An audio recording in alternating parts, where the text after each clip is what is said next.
Felmerült azok a tehenek, tudom, meg a rágyak, vagy mi van.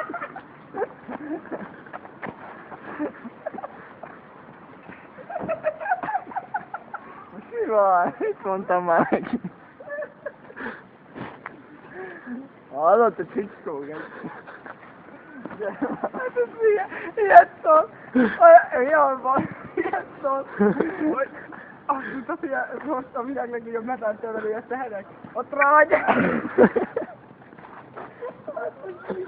Mi a hülye? Mi van, ez hülye? Metán. Akkor miben volt metán? Vad?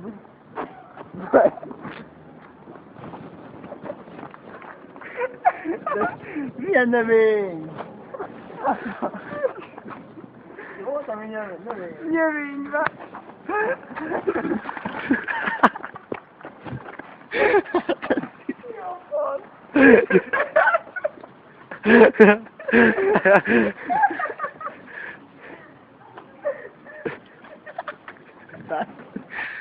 Azt mondta, fussunk innen el.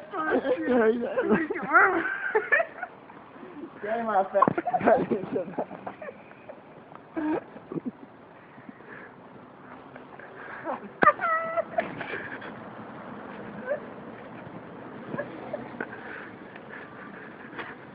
Hova baszom?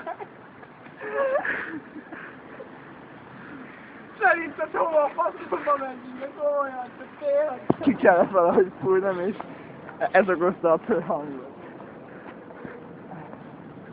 Elmúgott.